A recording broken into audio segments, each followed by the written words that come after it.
Hello बच्चों, अब वक्त है पिछली बार एक टेस्ट दिया था आपको, उस टेस्ट को देखने का।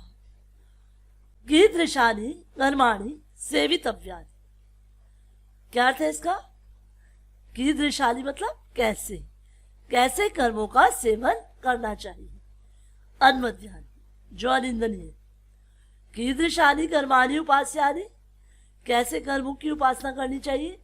सुचरितानि जो श्रेष्ठ है। यदि कर्म विचिकित्सा वृत्त विचिकित्सा वा स्यात् तथा कथम वर्तेत। यदि कर्म के विषय में संदेह हो, व्यवहार के विषय में संदेह हो, तो कैसा व्यवहार करना चाहिए। यदि कर्म विचिकित्सा वृत्त विचिकित्सा वा स्यात् तर्हि ये तत्र ब्राह्मणा सम्मर्षिणः युक्ताः आयुक्ताः अलुक्षा धर्म कामास्यु यथा ते तत्र वर्तेरन् तथा तत्र वर्तेथः। निर्देशानुसारम् उत्तरत्। वर्तेरन् इति क्रियापदस्य कर्तृपदम के क्या बताना है बेटा इसमें? क्रियापदस्य कर्तृपदम लिखा हुआ है बेटा। क्रियापदस्य मतलब क्रियापद का, कर्तृपदम कर्ता, मतलब ये वर्तेरल क्या है? क्रियापद। इसका कर्ता कौन है?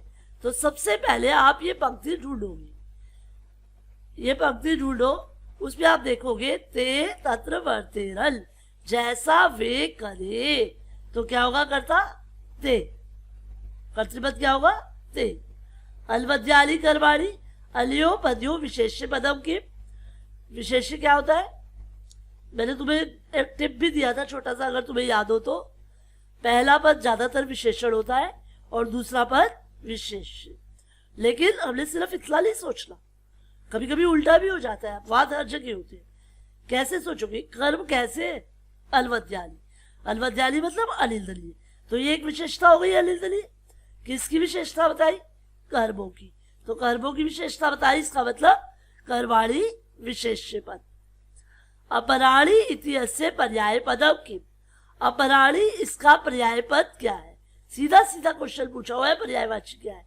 अपराणी मतलब दूसरों का, इतराणी दूसरों का।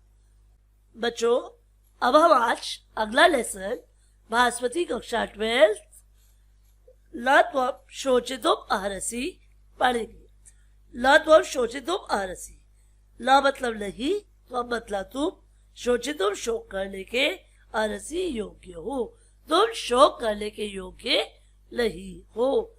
लेसन को पढ़ने से पहले मैं आपको एक छोटी सी कहानी सुनाने जा रही हूँ। महात्मा बुद्ध के बचपन का नाम सिद्धार्थ था। उनके जन्म के समय एक संत ने भविष्यवाणी की थी कि यह बालक या तो बहुत श्रेष्ठ राजा बनेगा या संत।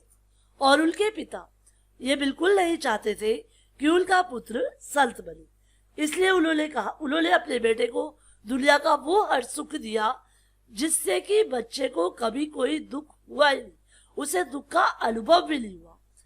यहाँ तक कि जब वो 19 वर्ष के हुए, उनका विवाह यशोधरा नाम की एक कन्या से हो गया। फिर उनसे उनका एक पुत्र भी हुआ, राहुल। एक बार वे घूमने के लिए गए। रास्ते में उन्होंने एक वृद्ध व्यक्ति को देखा, तो उन्होंने अपने सारथी से पूछा, ये ऐसा क्यों है? तो सारथी ने बड़ी सहजता से उत्तर दिया, बुढ़ापा हर एक के जीवन में आता है। तो उन्होंने पूछा, क्या मेरे जीवन में भी आएगा? तो सारथी ने कहा, हाँ, आपके जीवन में भी आएगा, ये तो मानव का सहज स्वभाव है। वो आगे गए, थोड़ा और आगे गए, तो उन्होंने देखा कि आगे एक बीमार व्यक्ति लेटा हुआ है। उसकी हालत देखकर पूछा, ये व्यक्ति इस तरह क्यों लेटा हुआ है? सारथी ने कहा, ये बीमार है। तो बीमार व्यक्ति है, इसलिए इसमें चलने की हिम्मत नहीं हो रही, इसलिए ये यहीं पर लेटा हुआ है। तो उन्होंने फिर पूछा, क्या बीमारी हर एक को हो सकती है? क्या मुझे भी हो सकती है? सारथी ने बड़ी सहजता से उत्तर दिया, हाँ, बीमारी है वो तो किसी को भी कभी भी कहीं भी हो सकती है। तो उनके मन में एक उथल पुथल शुरू हो चुकी थी। पहले वृद्ध को देखकर, फिर बीमार व्यक्ति को देखकर, क्योंकि इससे पहले उन्होंने दुख का अनुभव कभी भी नहीं किया था। फिर वो थोड़ी और आगे गए, वहां उन्होंने देखा एक मृत व्यक्ति जिसको 4 व्यक्ति कंधे पर उठाकर ले जा रहे हैं।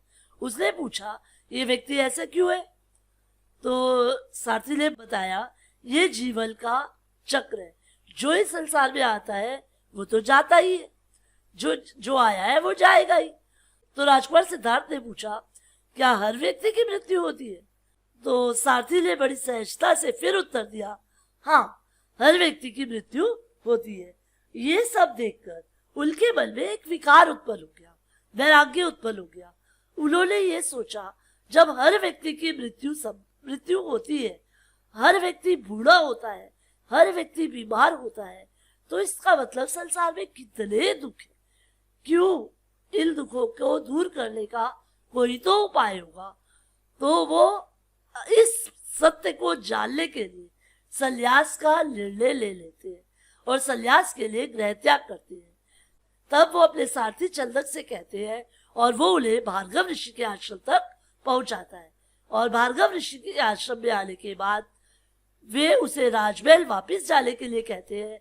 इससे पहले वो उसकी स्वामी भक्ति की प्रशंसा करते हैं और साथ ही साथ अपने पिता के लिए संदेश भी भेजते हैं, जो कि इस पूरे लेसन का, पूरे पाठ का सार है। बच्चों, ये पाठ कहाँ से लिया गया है? ये पाठ अश्वघोष द्वारा रचित है, जो कि संस्कृत साहित्य के उच्च कोटि के महाकाव्यों में से एक थे।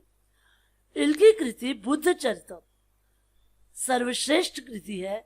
इसमें उन्होंने महात्मा बुद्ध के उपदेशों को काव्य के माध्यम से जन साधारण तक पहुंचाया है।